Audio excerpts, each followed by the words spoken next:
And I'm not here to tell you about Jesus. My head exploded. This doesn't happen. It's not real life, but how cool. A great leader is willing to be a follower, to learn, to be a sponge. Nobody cares about you. They really don't care. Can you help me learn how to sell better? If you're trying to sell something, you're not helping anyone. Because our salespeople suck. I actually have heard that. So I know I'm preaching to the choir. You're laughing right now. So if it's your sales team sucks, okay, how did it grow year over year? Show me it's them. But if you're not, it's a real big problem. It's a big problem. Big problem. Real big problem. Okay? The problem's not a real problem.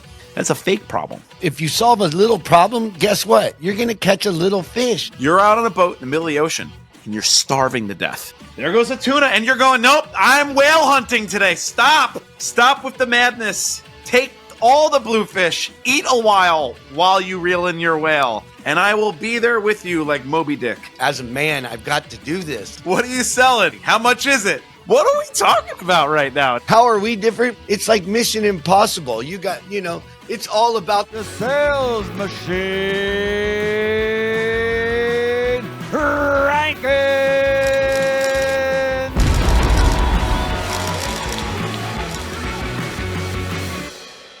We're going to rock and roll. Ladies and gentlemen, today's guest is Bryan Elsesser. He's led high-velocity sales teams in the New York City tech scene, built outbound and inbound systems that actually work, and coached SDRs and account executives into killers. He's a two-time VP of sales, go-to-market advisor, and straight-up sales machine. And get this, he's also a dad of 5, volunteer firefighter, ultra runner, and a legit opera singer. Don't worry, he's not going to sing on the show. Ladies and gentlemen, let's welcome him to the show. Literally a legend in helping growing companies and the leader of a pavilion that's, guiding over 10,000 people, leaders in the SaaS industry. Welcome to the show, Bryan. John, it's a pleasure to be here. Thanks for having me on. All right. Well, what an intro, man. I got to tone back my resume, maybe. It sounds aggressive. I love it. No, dude. Love it. Dude, man, celebrate the fact that not only do you do a lot of good for a lot of people, but the fact that, you are also a volunteer firefighter. Your passion is being a father. When we first jumped on earlier, you were like, my team of 5, 8. You said 8, right? 8, 6, almost 3 in 10 months. Yeah. Yeah, yep. I can dig it, dude. And the 8s, are they twins? They're twins. They're identical twin boys, which, we thought getting into this would have been the hardest part of parenthood. It wound up being the most joyous, easiest part, maybe, was getting started with them. It was like built-in playmates. You couldn't have asked for anything better. So, dude, I absolutely dig it. My boy, and you can see him over there. Oh, yeah, I saw that. Yeah. Big time. Gorgeous. He just turned 7.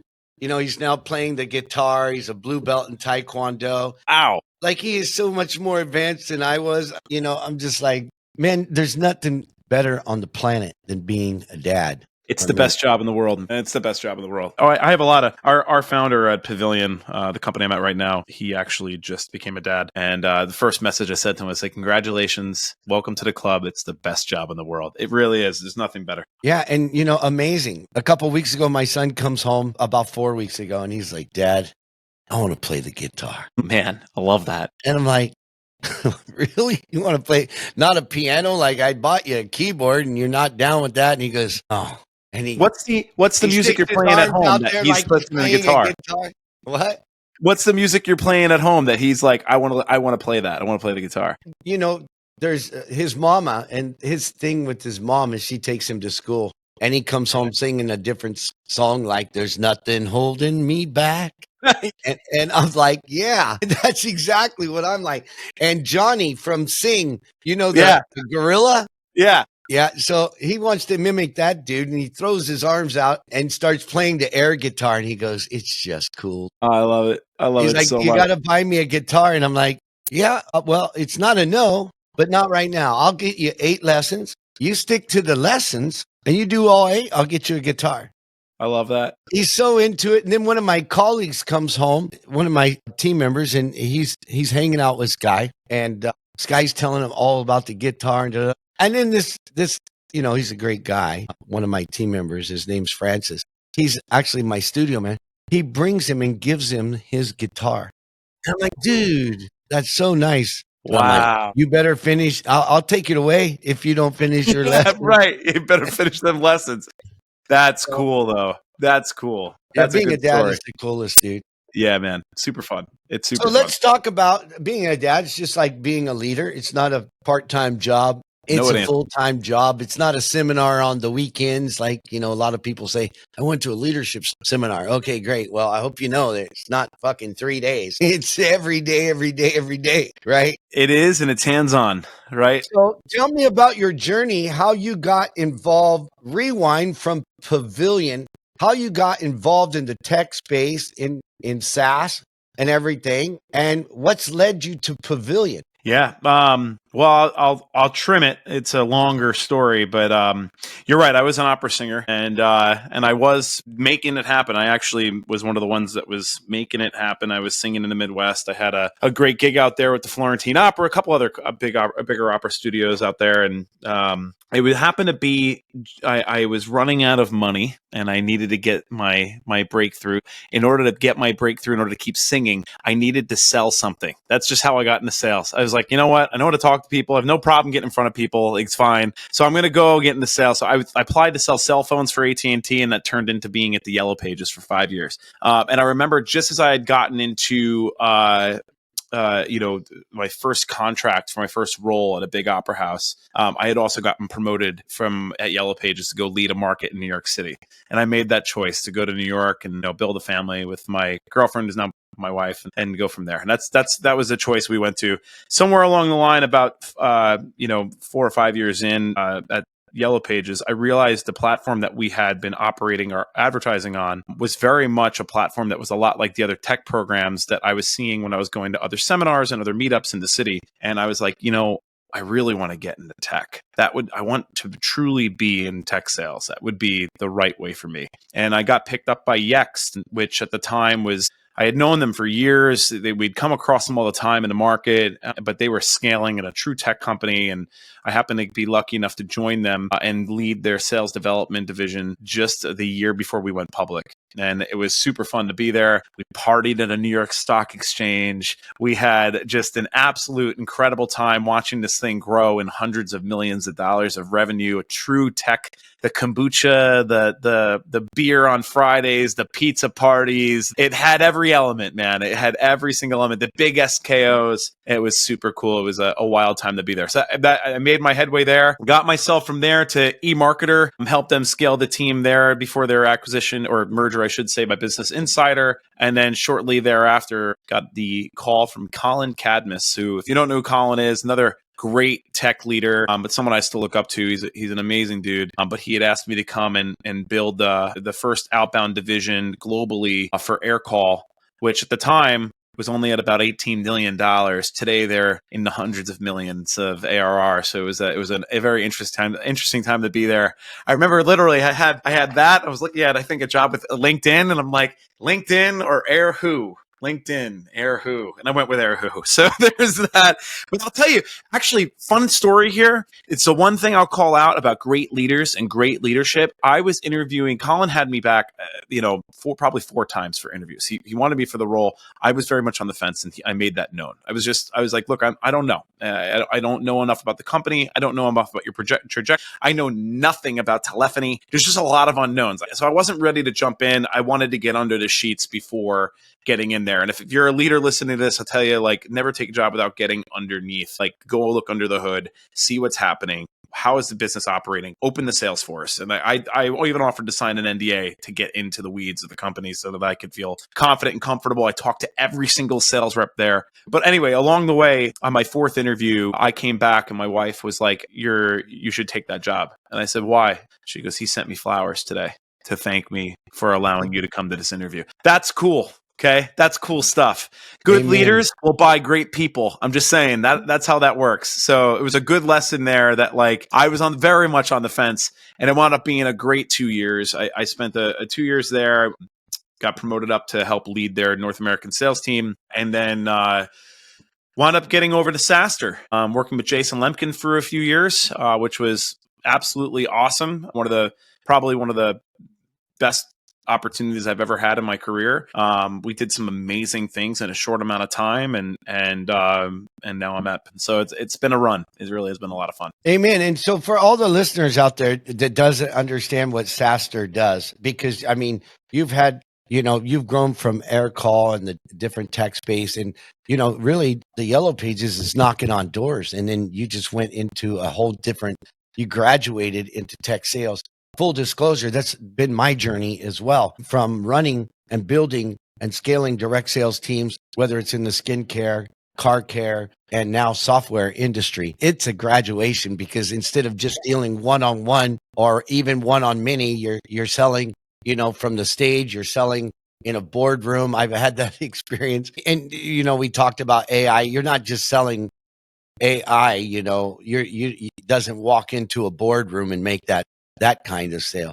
So talk to me about your evolution going through these different stages and evolving, not just as a sales person, but as a sales leader. And what do you think has been your greatest lessons in learning how to not only sell, but duplicate yourself? It's a good question, John. I think look, self-reflection is super important. I take a lot of time for a quiet thought, and weekly, if I don't do it daily, weekly, we'll make sure that I have quiet thought against the highs and lows of each week. What went well, what didn't go well, what would I improve if I was to do it again? Because we know that history repeats itself. You know that the scenario that you've gone through will most likely repeat itself as well. And if that's the case, how would you want to approach it the next time it comes around? And that's how I've kind of thought of things. I've always said that whereas doctors and lawyers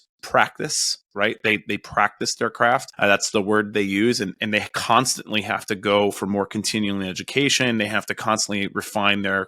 We're not required to do any of that. And yet, if you don't, you're probably not excelling, right? So I've always said you have to practice your sales craft. Sales craft is something you need to hone. And so whether that's reading books, or actually, believe it or not, some of the biggest lessons I've watched have happened in Hollywood, right? Like, I love watching good TV, good movies, because you're assimilating a lot of nuance from those, right? You are taking that on. You're going to go and listen to how something's delivered and say, that was interesting. And that was interesting how it was written, how they responded. And you want to listen to those nuances, because if you pick up on them, if you can be sensory enough to pick up on what's happening in front of you in those different instances, you'll learn a lot. The same thing happens for leadership. You can learn a lot of those lessons. Funny though, on the sales side, I remember the first time I picked up on this, I was at Yellow Pages. I was watching Don Draper, and I was watching a scene where he was selling the lipstick ads. And it was like one of the first seasons. And he had this big line, and it was, listen, I'm not here to tell you about Jesus. My head exploded. It was it. I was on the floor going, what is this pitch? All right. Like, and this doesn't happen. It's not real life, but how cool. And I listened to a lot of Don Draper's mannerisms on pitching business, because as an actor watching that, you have to know, obviously it's not real, but there's still lessons from a boardroom, right? There's still lessons you can deploy. Same thing, leadership books and leadership aspects, extreme ownership. I think one of the hardest things I had getting as a younger leader was learning how to own not only my wins, but my failures, and truly saying, hey, look, yeah, that's on me. And even when it was my team, technically, that missed it or did something wrong, whatever, that's on me. That's mine. I'm responsible for that. And taking that ownership. So Extreme Ownership was a book that I read and really adhered to. Read a lot of other books too. Like there was one, Sea Stories. Admiral McRaven wrote this book, and it has nothing to do with business whatsoever. It has all the instances of things that he has seen as a Navy SEAL. But if you read between the lines and how he thinks about things, or how he thought through aspects, you hear his leadership strategies. And so I think being a study of society, being a study of people, being a really open to self-reflection, it allows you to really practice the craft. And then I'll say the last part, at air call. So this is, 2019, 20? I can't remember. Anyway, the years blend. When I'm at air call, and I'm charged with building this outbound division. Now, I've built outbound divisions before. I kind of know the playbook, kind of know how it works. I've never built one globally. I've never built one with a small ARPA. I've never built one where half the team speaks French. I've never done that. There's a lot of I haven't done that. And so I feel out of my league and almost like impostery in a way that I'm now in this scenario. And I get looped into a company called Revenue Collective. And I was introduced. I knew of Revenue Collective. I knew of Sam Jacobs, the founder. And I was introduced to, through Revenue Collective, a couple of their members who jumped on a call with me and over the course of 2 or 3 weeks helped me build an entire outbound playbook that, from my understanding, the last I heard from the team there, they're still deploying. What's exciting about that is I learned about the power of a network, and it's okay not to have an answer. It's okay to say, I don't know. It's also okay to ask for help. Revenue Collective became Pavilion only about 5 years ago, but I never knew at that point I'd be working for the company. I just knew that it helped be very pivotal to me at a time when I needed it. But the lesson learned there was I don't have to be an island on my own just because I'm a leader. I can actually ask for help. So there's a few of the lessons, I think, John, that just come to mind offhand. Yeah, no, that's brilliant. A big round of applause. Brian, the essence of a great leader is someone who first is willing to be a follower, to learn, to be a sponge, and to understand that we don't know it all. And in actuality, I have a saying for all of my salespeople. Everything starts with service. And when in service, never nervous, because we show up to help. And there's no getting that wrong. As long as your heart is in a great space to do good things and to help others, when in service, never nervous. And now that you know that, I write on the board, nobody cares. Nobody cares about you. Nobody cares about your product. Nobody cares how many years you've been in experience. In essence, they really don't care. They only care about how are you going to transform my organization or my sales team and or this product or service is going to really help my life. And when you can just come from that place and space of service, you can be great. You really nailed that. There was a conversation I recently had with a new seller on our team who had asked me, and he'll hear this, and I hope he doesn't mind me sharing it, but he goes, I really want to close more business. Can you help me learn how to sell better? How do I sell better? And I'm like, well, the first problem is that you're trying to sell to begin with. Stop. If you're trying to sell something, you're not helping anyone. We are in a different age, right? Doug Landis, I saw him. Do you know Doug? Have you ever met Doug? No, I haven't, dude. Okay. Doug's a great guy. Doug Landis was out giving a speech one year.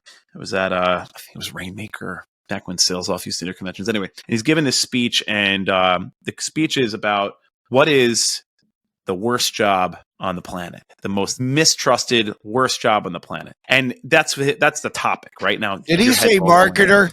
No, wait a minute. We'll get there. I don't want to give away the answers. So he goes, first, what's the most trusted? Everyone raise their hand. Doctor, nurse, whatever.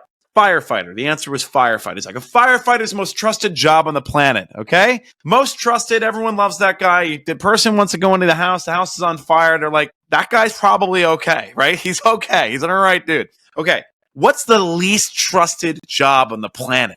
Okay. And so people are making quick guesses, marketer, whatever, Finally, someone goes, salesperson. He goes, that's right. Salesperson. Okay. John, can you guess what the second least trusted profession is on the planet? No, because I've always heard it's sales, but now I came up with it's fucking marketers. The second worst is politicians. We are worse than the politicians, okay? And so if we think about this, why did this happen? It happened because 50, 60 years ago, we had people going knocking on doors and chucking sand on carpets and pushing the lady of the house aside to go vacuum in front of them to sell the vacuum. We did it to ourselves, right? We did it to ourselves. We created this mistrusting environment, this snake oily environment, and we've been digging out of it for years, right? We've never gotten away from it. So we have to stop with this. I need to go sell something today. That's not what you need to go do. Your job as a leader is to help your team uncover ways in which they can better access their market, better connect to their customers, better talk to people, better engage, and maybe find some low-hanging fruit, because guess what? People want to buy. But the buyer has changed today, friends. They already made the decision. They don't know that they made it with you. They know that they're going to buy X product. And if you are one of X product's competitors, well, you're in the mix, right? It's how it works. So if you have the relationship, if you have the ability to connect, if you have the ability to listen, and if you have the ability to listen, you might have a shot. Yeah, You might have a shot. nobody said it better than Zig Ziglar. I'm a Oh, I love Zig. huge fan. Yeah. SSS, baby. SSS. Sales is number 1, service. Number 2, solve problems. And number 3, make sure they're satisfied. So you That's don't it. have churn. SSS. As long as you can incorporate that, not just in your sales process, but in the culture of your organization, as long as you have excellent products that are solving someone's problems, you're going to be in business a long time. And that's what I focus on. We practice something at the sales machine. Day 1, you come in and, you get a gift basket. You get the bottle of wine, you get, different treats that you get to bring home to your wife. And we do it day 1. But full disclosure, I learned that from Jack Daly, right? The old school people. And this is a guy, like you said, that sends your wife flowers to hire you. Like this is Jack Daly 101. He sends out written hand notes to everybody on his sales leadership teams. Him and the sales machine, I started the first episode with Chet Holmes. He wrote the ultimate sales machine because a lot of all of this know, like, and trust and education-based marketing, it all came from him. And I chose him to be my mentor. And I delved into his book. I found videos.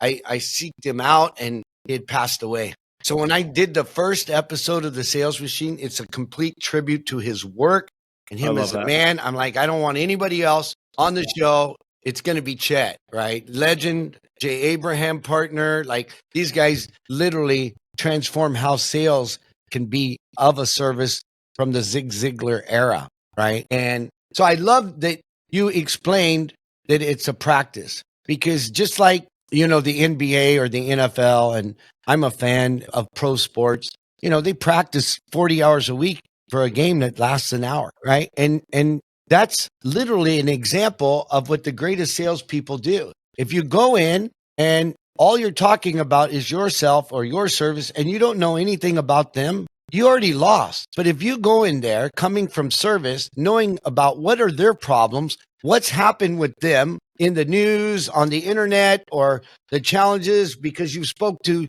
some of their team members, the receptionist, the security guard, what's happening, and you go in there and you show up and shut up and just ask some great questions, they'll give you the gold. And then what, like Keenan says, a lot of the times, the problems they tell you aren't the real problem. That's right. So find I out go on tangents about cause. this.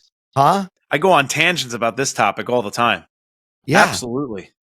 Yeah. So have you ever been in a situation, Brian, where you hear a founder, a CEO, or a sales leader say, yeah, we're challenged right now because our salespeople suck? I actually have heard that. The follow-up question to see if that's a real issue. Yeah. I say, really? Do you have a training program for your salespeople? And then another follow-up. Have you ever been in the field with your people? Right, exactly. You ever mirrored them, shadowed them? And by the way, have you ever showed them how to close a $100,000 deal? So I know I'm preaching to the choir. You're laughing. There was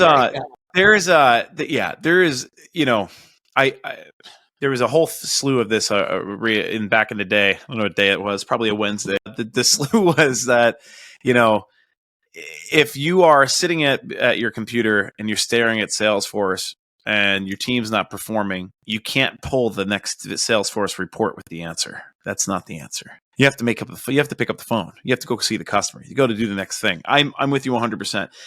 My head went on this a moment ago. The real problems versus non-real problems. Keenan's great, by the way. He's been on the show, man. He's great. He's got a lot of energy. He's good stuff. I like to ask the question of what is the quantifiable impact that problem has been happening on the business. Quantifiable, not qualifiable. And they say, well, what do you mean? And I said, what's the number that's associated with this? Like if I was to look at a spreadsheet, I see this is the report, right? So if it's your sales team sucks, okay, show me their performance against what metrics and how did it grow year over year? Show me that it's them, right?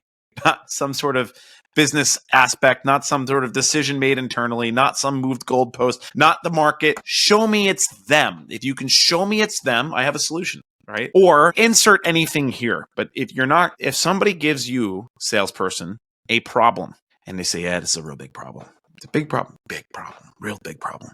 Okay. What's the quantifiable aspect of that problem? Like how can I measure it? If they can't answer it, the problem's not a real problem. That's a fake problem. In fact, it's a fake problem that people will sell to. You will hear salespeople go down the road of selling against false problems all the time. You know what happens to people that sell against false problems? They don't make sales. That's what happens with people that sell against no problems. People that sell against real problems, or problems that actually have to be treated and responded to and solved for. Yeah, they make a lot of sales. That's what they do. They turn business because they catch big fish, dude. They catch big fish. Like literally, I'm going to do a podcast on, sales being just like fishing. But it depends on the bait you use. I'm going to have you get a fishing pole, and I'm going to do a podcast on fishing. And so it depends on the bait. The questions you ask are the bait. So if you solve a little problem, guess what? You're going to catch a little fish. If you can't have enough qualifying questions to go deeper and find out root cause, all you're going to catch are, perch, some bass, but you're never going to catch a tuna, and you can forget it. If you think you're ever going to catch a whale, dude, you need questions that are like a harpoon if you want to make an enterprise sale. And it takes a while. Just like how long does it take you to reel in a perch or a bass? Depends how big the bass is. You can do it in seconds. Right? You ever go out fishing in New Zealand trying to catch yellowfin tuna? Well, I have, and we can show that photo of me reeling in the monster that took like an hour because it takes a little bit longer. That's a great analogy. Eh? I used to have my team at Yellow Pages. They tell me all the time, Bryan, I am tired of making these small deals. I'm tired of making these small deals. I want to make bigger deals. The next deal I'm only working big deals right now. That's all I'm working. Sounds awesome. You know right? What? This is great. But that's how you hone your craft as well. Diane, it's great, Diane, that you want to make big deals. Here's the problem. You haven't made any deals. So we need to start somewhere, right? And the big deals, I'm with you. I'm here to support you. I want you to win the big deal. I'm going to help you win the big deal, right? The second you even book the meeting, I'm going to help you land the big deal. I will sit there reeling in that deal with you. However, in the meantime, you're out on a boat. It's literally what I say all the time. You're out on a boat in the middle of the ocean and you're starving to death. And as bluefish keep jumping past the boat, you're like, forget those. I'm going whale hunting. And you're like, you're starving to death. The bluefish are jumping past the boat. There goes a bass. There goes a tuna. And you're going, nope, I'm whale hunting today. Stop with the madness. Take all the bluefish, eat a while you reel in your whale, and I will be there with you like Moby Dick. Literally.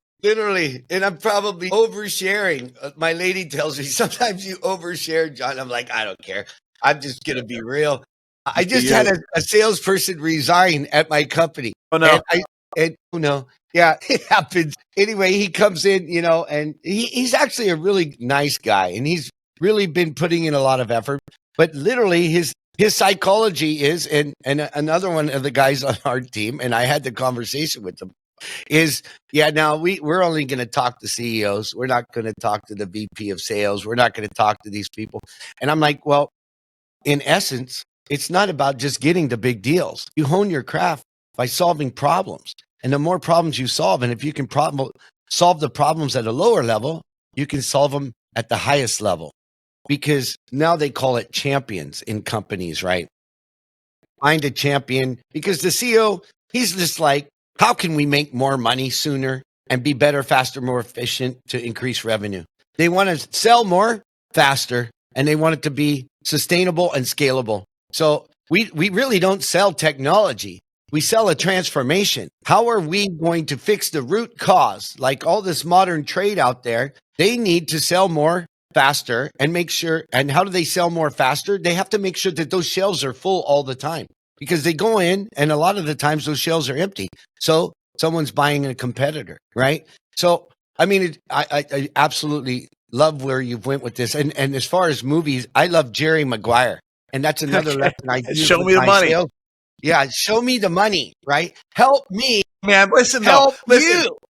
Now, okay, help me help you is a good one, but show me the money. I go on run. I'm an ultra runner. Obviously, I run a lot. I run every day. So I was running today. I had my morning run, and there was a deal that I'm not going to name names, not going to name size, nothing. Okay, there's a deal I'm running, and on Friday, it was hey, I'll have this to you. I'm signing. We're good to go. I'm signing this deal. That's good. Okay, great. Excited to work with you. That was in the morning. The afternoon hadn't happened. The evening also hadn't happened. All right. Send a note. Make some things happen. People get busy. It's fine. Get a note today. Hey, by the way, life's good. Checking with one other person, but it's a formality. I'm 98% a yes. I wrote back. I said, well, Friday you were 100% yes, so I lost 2%. like, here's the thing. Buyers are liars. That's a thing. It is a phrase that I've always remembered. Buyers are liars.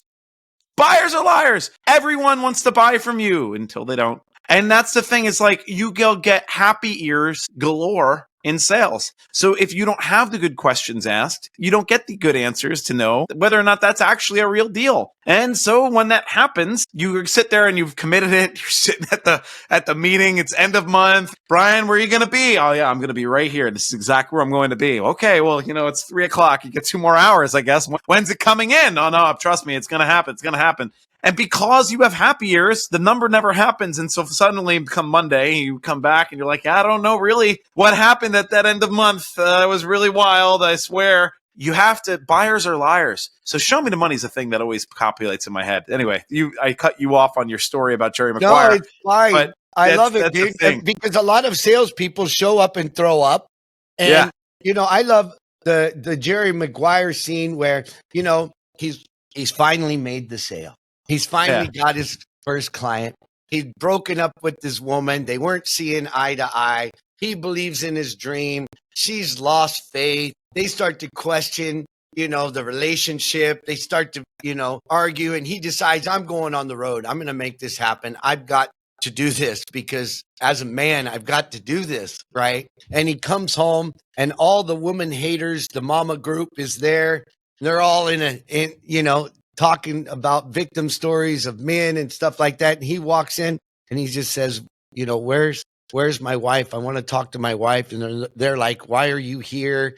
You've seen the scene, right? And then she walks out and she's heard what he's like, I just have a win. I want to celebrate my win. And she walks out and she says, shut up. You had me at hello. At hello. Yeah, and I laugh. Like there's certain scenes, I just laugh and I'm like, yeah, the director got me there. But salespeople, most of you lost them at hello. It's because all you do is you show up and you talk about you. And they don't care. If you're enjoying this episode and you're picking up what I'm putting down and what the guests are actually putting out there, do me a favor. Like and comment what you liked about the episode, or even comment what would you like to hear, what topics would you like to hear in the future, because believe me, it matters. I read absolutely every single one of them, and I want to bring you more and more value to help companies scale so that we can grow this podcast to make a bigger difference. Now let's get back to the show. We showed up at a business Yellow Pages in Lake Geneva, Wisconsin. This is years ago. And I walk in, mind you, you have to wear a suit and tie to work back at Yellow Pages. Many of us still do. I give you a lot of credit, but in tech sales, you don't see a lot of shirt and ties, anymore. Anyway, to a detriment, I think. But I'm in Lake Geneva, walking to the business. Person goes, what are you selling? I still have this in my head of like, how did he know? I was wearing a suit. I had a briefcase. Like, what? Unless I was his lawyer, which I wasn't. Hello? I was there to sell something. Yeah. You lost me at hello, right? Yeah. What are you selling? I said, I don't know. Advertising. How much is it? I said, what did I say? I said, it's $50. And I made that $50. Yeah. Too expensive. I start laughing. I don't know how much it is. What are we talking about right now? And the guy starts laughing. I start laughing. That is it. You lose them at hello. Like it's a lot of the times, right? So now, there's all this terminology, especially in the tech world. And I really do appreciate Aaron Ross. He's been on the show. He's a legend. Yeah. Predictable revenue, grew Salesforce to $100 million. And then also Mark Robert's been on the show, legend. And they totally did it differently. Aaron Ross, the Outbound guy, said, look, we can figure this out. We're going to reach out and we're going to do it differently. And so literally Outbound Marketing created like the SDR. He said, I don't know if I really created it, John, but I definitely was a part of it. And look, lower level people, they qualify to people, then we get closers and or seasoned account executives to really discover the problems. And that's where we started really transforming how Salesforce was built. Multi-billion-dollar company. And then you got Mark Roberge, who comes out of nowhere with HubSpot. And what a lot of people don't know is Salesforce invested in HubSpot, right? And then Salesforce saw that HubSpot was getting too big. So they killed the investment and they decided, we're just going to sell a lower level product because they're taking too much market share. Right. And if you listen to the Roberge podcast on the sales machine, you'll hear this. Literally, that's what they did. And so HubSpot was really focused on marketing and they pivoted and said, okay, CRM is free forever. That's right. And then they started releasing out all of this content and then they created a different sales machine. So Sales Machine 1.0, Aaron Ross, like in Success Leaves Clues, right? Is all outbound, organic, get in touch, cold call, right? But cold call 2.0, if you read the book, there's a way to do it. Get to know, and then Mark comes out of nowhere and does inbound marketing. That's right. And what's great about you, Bryan, and because I've tracked and my people, they're stalkers. So they found you and got you on the show, but you have the unique ability, which Chet Holmes from his book, The Ultimate Sales Machine, says is very unique to find a CEO who can be strategic and tactical. Most of the time, it's very rare, probably 1 or 2% who can be strategic and tactical and do both. My experience with a lot of sales leaders is they're one or the other, whereas you, Bryan, you've been in both worlds and you do both outbound and inbound. Tell us how you've transformed organizations like that, because you as an individual are very rare. Well, I appreciate you saying that. I keep giving me a lot of credit, and I hope that it's due, but I do appreciate the comment. I think there's a lot there. I think that if you were to take a look at, I think you need to look at the whole picture of wherever you are. It's not about you can be brought in for a specific task, but if you're not looking at the whole bigger picture, you're missing everything. And I think so. I'll get there, I promise. But what happens is when we enter businesses, we enter a company. When I've entered companies, I've many times found a company in silos. Silos they don't even know they're in. They're operating in which they think is the right motion, but because everyone's so focused on what they get comped on, guided on, KPI'd on, metriced on, whatever it may be, whatever their outcomes that they have to report to the business are, that's their focus. So imagine a business that only compensates a person for their KPIs, their metrics, their performance, but they want that performance, that KPI, that metric to be in a complete silo. Well, you've created siloed business. And when you have siloed business, it's like a horse with blinders on. They'll get to the end goal, but they don't know who's around them, right? And I think in sales, we don't have that luxury to have blinders on, because having blinders on, you need to actually see the whole picture. You have to see the whole horizon. At SaaStr, when I entered, we had next to no outbound happening. They had done outbound in the past through some third-party vendor, but they had no outbound generation. I had gotten my start working door to door, working then inbound after that, and getting an inbound machine going for Yext. And then when I got to Aircall and everything else, I was really hard outbound, like very hard outbound. So I kind of had circumnavigated everything. And so now I get to SaaStr and I have to kind of deploy all muscles. I mentioned to you earlier, but before we got on the actual show here, but great leadership is muscle memory. You have to, and history repeats itself over and over and over again. And so to understand where you've been is to understand that thing will come again. And when it happens again, you want to be prepared for it. You want to know that what's going to happen again, you can reflect on it and take different action. And so I really take that to heart. So I made a lot of failures in outbound. When I was at Yext, my very first outbound team, boy, there was a good 3-month period there where things just weren't really going that well, right? I remember Brian Rakowski, who is a great Rucko. He's a phenomenal leader. But I remember interviewing. He's like, "Well, you're at Yellow Pages. You do a lot of door to door. Obviously, you know Outbound." I said, "Yeah, obviously I know. I got this." I entered, going, "All right, everyone, I got this. What do we?" Boy, did I not have any idea about Outbound. That's some fail. That was 3 months of me going, "Wait, hold on, what's a cadence? Hold on." Starting from scratch. Marketing does what? How do they influence the leads? Wait, so where do we get the leads from?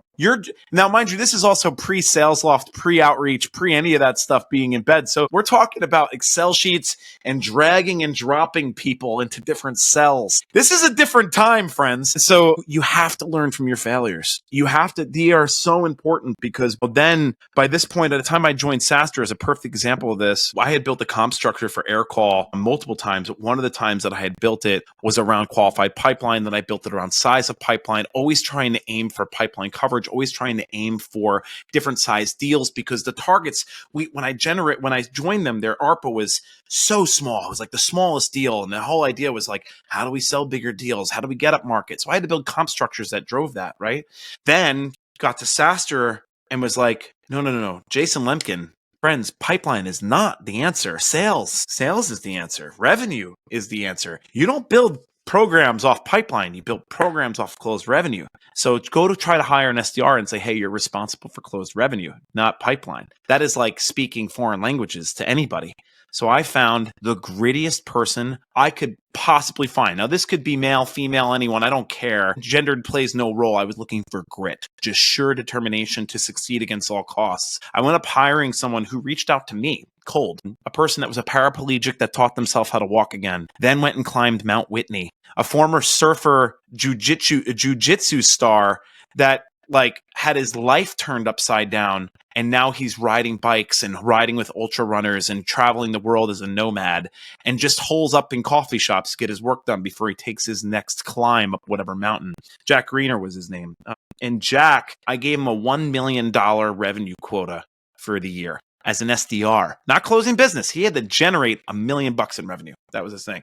And he just went, there was not even a hesitation. It's like, okay, what else? Now, I think that's what his answer was. He did $2 million year one. And so it had this motion, right? You learn from the mistakes you have. And it was, if I had only had revenue goals as my main goal at some of these other companies, perhaps the pipeline goals would have been a lot easier. Perhaps some of the ARPA goals would have been a lot easier. You learn by doing. And so, I don't know. I think all these different aspects, you try different strategies, but try is always the key word. I mean, you're trying things. I know Yoda always says, do or do not. There is no try. There's a lot of doing, but it's with a try, thought and feel. Yeah, I use the word test rather than try. Yeah, okay, test. Good. It's a lot of test. Everything. And cheers to you. And this is what Aaron Ross's philosophy is. Test. Right? You got to be testing. And now with the advent of AI, now with the evolution of SaaS, software as a service, it's very much a thing. And it's been a thing for a while. But you weren't hearing about SaaS 10 years ago. No. You weren't. And it's a new thing. And now there's AI that's a new thing. And if you are literally what I see nowadays using only one channel, you're going to be one and done soon enough. And you will be overtaken by people that are omnichannel or using online, what I call O2O. And I heard about O2O. I was speaking at one of the World Economic Conferences, and don't ask me how they found me in Vietnam. They invited me to Vietnam to speak as one of the leaders in Southeast Asia, running sales teams. And I'm like, how did they find me? Some dude found me, saw me do a keynote somewhere, and they asked me to speak there. And I got there, and Daimler Chrysler or Mercedes-Benz, BMW, the McKinseys, the leaders of the world were talking about O2O, especially for the future-proofing organizations right before COVID. Yeah. And I'm like, I turned to my lady, I'm like, what's O2O? I said, I didn't get the memo. Different level. Is this new oxygen or what? And it's online to offline and offline to online. And I didn't know anything about it, just like I didn't know what an SDR was, 5 years ago, or go-to-market strategy and what's your ICP, right? I knew what an irresistible offer was and what is your value, unique selling proposition. Like there's all this terminology out there, but it's really service, solve problems, make sure they're satisfied. That's right. We use different methodologies to get there, but the psychology has to be service for our organization. The methodology is solving problems. And then ultimately making sure they're satisfied is the technology, psychology, methodology, technology. Let's rock and roll. But we need to be omnichannel more now than ever because people are competing with you in the same industry or the same niche.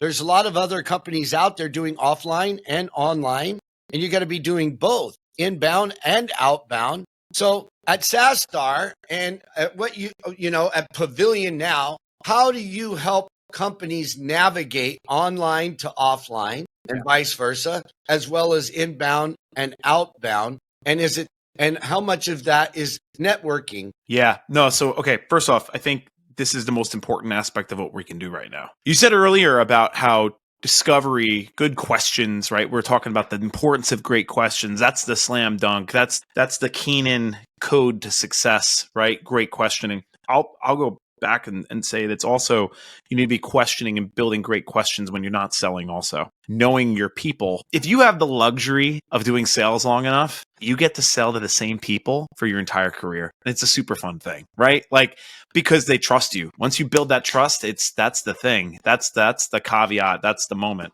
I text my people now, right? Like someone says, hey, does anyone know anyone at insert company here? Actually, I do. Hold on one second. Let me just send a text. I can get us an answer real fast. How fast is it to just pick up a phone and say, yep, got it, no problem? Is that something most people can do? I don't know. I used to not be able to do it. I can do it more now because I mention to every single person that I sell to, I say, look, hey, my friends have my phone, so you should have my number. And next thing you know, I get a text message, right? Last week, we were at the CMO Summit. We do a lot of summits. We do a lot of meetups. We do a lot of things in person because in-person relationships matter. Those moments are the moments that are lasting. This little LinkedIn connection I just sent to you with a little bit of a note that says, hey, I want to meet you and introduce myself to your business and whatever else you want to say to me. That's not real meeting, right? You and I are on this podcast right now, John. This is about the only digital experience you can probably have with someone that's lasting is a podcast. It's a moment. We're spending time with each other. It's otherwise get in person, right? So, but last week, CMO Summit, we're out in Atlanta. There was a client that I've actually been dying to get to know. And I just have never, I think for 4 years, I've not had a good relationship at this company. I mean, it's not bad relationship, just no relationship, which is a bad relationship, right? And I want to have a good relationship there. And spent a lot of time with one of the people that's on that team, an amazing person. And she's talking, and suddenly, next thing you know, it's the end of the night. The CMO Summit's over. People are at the after parties. She's like, let's go grab a beer. Great, let's grab a beer. She invites that person out to join us. And it's the person that I've been wanting to meet. It's the person I want to spend time with. Turns out that person happens to be an old country singer. Turns out that old country singer likes opera. And next thing you know, within 5 minutes, there's a car ordered, and we're driving 30 minutes out of town to go do karaoke for 2 hours. And it was awesome. The three of us out karaoke 2 hours, singing songs, drinking, eating ice cream, and French fries. That was my evening for 2 hours with just the three of us, two amazing people. Was that time well spent? 2 hours with somebody that you've absolutely wanted to have a relationship with? Yeah. And that, my friend, that's the omni-channel. That's the offline. There's no way you can do that online, right? What am I going to go do? I'm going to go build authentic relationships, and as many of them as I possibly can. I was at SaaStar. When I first got there, promise I won't take too much on stories, but I love stories. I take stories that away. SaaStar, when I first got there, there was a person I really wanted to get to know.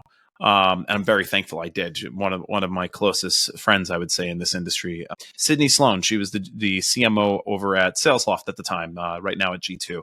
Incredible mind. Just when it comes to brand and talent, it's unbelievable. I wanted to reach out to her. I didn't know her yet. And I was like, I'm a SalesLoft ambassador. Maybe I can find my way in. So I reach out to the SalesLoft ambassador team, like, can I get an intro to Sydney? I don't know her. She doesn't know me. I'd like to know her. They make the intro. We set time up. She knows SaaStar. She spent time with SaaStar. And they had once done business, but they hadn't done business again. And I said to her, I'm like, I'm just curious. I don't know you. What would you like to buy from SaaStr? You could wave a magic wand. What's something you would love to do with SaaStr? That opened a whole door of opportunity. From there, I got to know her family, got to know about what she likes. And that's just what friends do. We do that at Friends. She did the same thing for me. She knows my wife, she knows my dogs, knows my kids, knows the whole thing. We text, we talk, we make sure we have dinner when we're in town with each other, right? I helped her get a dog during COVID. And me helping her get a dog for her daughter during COVID, guess what? That as long as Lucy's around, I'm going to be part of that family, friends. Is that diabolical? No, it's what friends do. I'm a friend of hers. That's what we do. That's our job, is to build great relationships and love it. And that's the privilege that we get. We get to do that on behalf of companies. Yeah, okay, so business happens. Money gets exchanged. Sometimes it doesn't. Sometimes it takes forever. Actually, my colleague just closed a deal the other day. He had been working this deal for 5 years.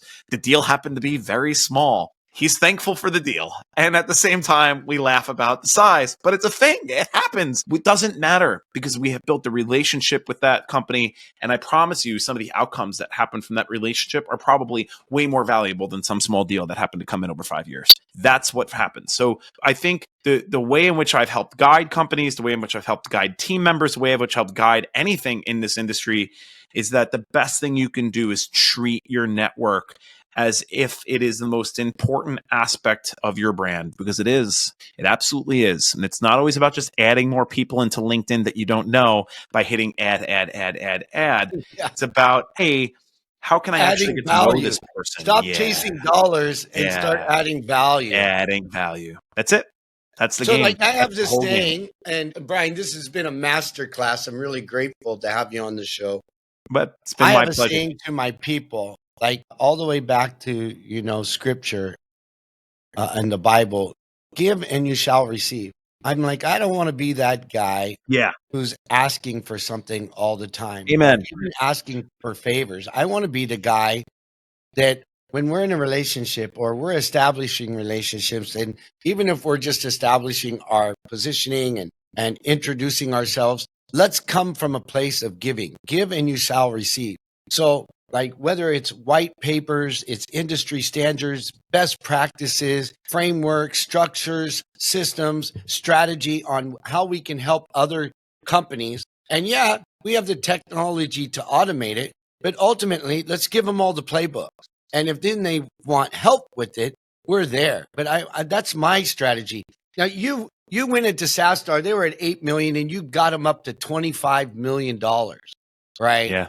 So non-recurring revenue. Yeah.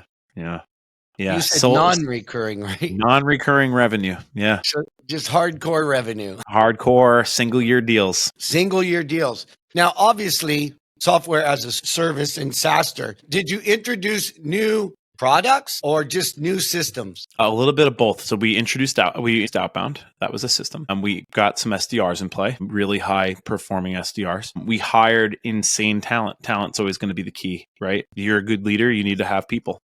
That's it. I spend half the time talking to new salespeople as much as I can. I want to know who's out there. I want to know who's doing things. I actually, a couple of weeks ago, met someone. I was like, interesting. I'll keep that person in mind. There's always, you're going to meet great people. When you meet great people, work with them forever. I'm on a text message chain with a group of people that I've worked with, and that I'll probably always be on this chain. You want to have great talent. So that's the second piece is talent. ARPA. So I had to get the deal size up. I think that was the most important factor. How are you going to do that? You got to unlock bigger deals and bigger revenue opportunities, bundling, finding ways in which you can, unpack things. Now, let me just take a caveat here, because I know you just said like software as a service and recurring revenue. Usually those go hand in hand. I spent a career doing SaaS and recurring revenue, and the same lessons apply. It doesn't matter if you're selling single, one-time revenue or ARR. It really does not matter. It's the same lessons. So, but getting your ARPA higher is a trick. It's not easy to do, but that can happen a number of different ways. You can just decide that your value is more, right? And if your value is more, maybe it's time to do a pricing audit. And if you ever do a pricing audit, when you do go pitch that new pricing, you better be ready to stand firm next to that price and know what to do there. I think being able to instill good negotiation techniques across the team, like what is the hard bottom line? I have a rule that, from my team is that we always operate at our bottom line, whatever that bottom line is at the moment, we operate from that at all times. We'll never leave a deal on the table because we lost it over price. That's not why we're going to do it. We're going to come to market. There's going to be one price. That's the price we're going to deliver. And if they like it, great. If they don't, we're going to say thank you. And we're going to keep the relationship. But we have one price. We don't play price games. I don't want someone going to a conference and hearing, hey, you gave this price to this person. I got this price. Why did I get the shaft? Like, that's not happening. That's how you open up negotiation games. And that game's not open for business. So we did that. I think the product was a big thing, but you had to be creative. You had to have a lot of creativity. I mean, conferences need creativity anyway, but you had to be creative. 3 reasons why I think drove our number, though. People buy for 3 general reasons. FOMO, right? So they don't want to miss out on something. The second is some sort of competitive edge or advantage, right? They need to be there because their competition isn't. Or third, actual need. But across all 3 of those things is emotion. I hate to say it, but it's an emotional buy. Most sales is an emotional buy. If there's real problems, then there's going to be real emotions. I think it was Jocko Vanderkoy who Winning by Design. Jocko is insane talent, great mind, but he was teaching us about leaders need to understand the brain chemistry behind the different generations of buyer. There are more millennials that are buyers today than ever before. And because of that, it's the first generation that uses feelings. And they use feelings in their decision making. If millennials use feelings, you need to actually have feelings get emoted in order to have a decision made. So that does mean sometimes some sort of manufacturing of urgency, however it may be. But by manufacturing urgency and creating that moment of, oh my God, I need this, that is what will move needles. And that exists. It doesn't matter if it's SaaS or one-time revenue or door-to-door sales. Creating emotion is the most important thing that you need to know how to do. Yeah, amen. And now you're doing it with Pavilion. So we're doing it with Pavilion. What is Pavilion all about? You're the VP of, all of the memberships, corporate memberships. Yes. What's your role now, and what's your objective of being at Pavilion and helping them scale? Yeah, so Pavilion's the largest community in the world for go-to-market executives. We have about 10,000 members worldwide in 63 cities, with 25 of those cities having some sort of like HQ-led chapter with some really great regional events and programming. What we're after is creating really great executives. We know that helping executive go-to-market leaders get better helps go-to-market teams get better. And it's as simple as that. It starts top down, friends, right? And so if we can build great leaders of tomorrow and go to market, we're going to build amazing teams. My job at the company there, so I work alongside one other person. We lead the sales, the true sales initiatives for our corporate market, which is the majority of our business. But that includes everything from sponsorships of our events to memberships of large team memberships to CEOs that want to come join our Premier League or Premier Group. We have a new next level coming out of membership called Pavilion Gold. We have a lot of that we are responsible for, but and then we also have a corporate learning product of some very interesting, program around executive excellence. And so we have a slew of different ways in which we go to market. Our job is literally to be the relationship builders for the company. Go and work with as many different leaders as we can, get to know them, work with them, help solve their problems. And we solve very, very real problems, from teams that don't know what a P&L is, to leaders that have never been leaders before, to the CRO that has been the CRO at one size company, but really wants to get to that next level and isn't really sure how to get there. That's what we solve for. We're helping build really great careers, and it's an amazing place to be. Amen. And I love it. And you talk about, it's about executives in the go-to-market space. Does your organization actually evaluate organizations' ICP, their go-to-market strategy, and then give any kind of implementation system around that? Yeah, we are really focused on the individual, but yes, the answer is yes. And so first, on the individual side, like, we'll do that for the individual themselves, right? We have CRO School, which has been well known and well established as a place in which you can really up-level your know-how as a CRO, or if you are not there yet, you're trying to get there, like, get those skills and get them in check. Or working with Winning by Design, we offer revenue architecture, which, by the way, if you're a revenue leader and you have not taken revenue architecture, holy poop, is an amazing class. Is really gets your mind not just around your job, but around how the whole system works, friends. How we all work together in order to make this puppy sing. So that's the second thing. But on the team side, we have a corporate learning program. It's kind of messing with it a second ago when I was doing my intro, but corporate learning is our ability to offer great coursework to people that are not within any sort of corporate membership. We have 2 great courses that were built by the team that built the executive coursework for Northwestern University, and it's the 2 courses started with this idea of, hey, we've been doing this for 10 years. What are we missing? Like, what do teams actually need? And so we went out and spent Q3 and Q4 of last year just networking and talking with different leaders and asking what they were missing. And we heard a lot of feedback. And the feedback was, my team needs better understanding of how to get more aligned. We have ideas at the top of what alignment means, but at the bottom, alignment means something else. So we need to get more aligned. And the thing that kept coming up was the P&L. So we've built this P&L course, P&L fluency for go-to-market executives, about how even the frontline manager all the way to the senior most management, understanding a true P&L and how they impact that can really help open up revenue and open up new opportunities. The second one that pinged on that was KPIs and accountability, and creating really highly accountable teams across the board that were accountable at every level to all the same metrics. And when we were able to do in some of this research, we found that up to 15% or more of the revenue is being left on the table of what they could have grown at had they had these things in place. So we are able to really drive true ROI behind what we're putting and bringing out there in terms of our learnings. And so it's an exciting moment to say, yeah, here at your org, this is what you're doing. Here's what you're missing at. Here's how we can help you. Hey, man, I love how, the KPIs determine ROI. In actuality, accountability is enormous. A lot of organizations, even understanding something is one thing, having goals is another thing. But essentially, we don't rise to the level of our goals. We fall to the level of our habits and activity, like atomic habits, right? And within our organization, yesterday I put it out there that, mediocrity equals poverty. Mediocrity equals poverty. And if you're not, pushing yourself to not only achieve your KPIs, but exceed them, then you're living in mediocrity. That's it. And what that means for your life is poverty, because what companies need more than ever is accountability.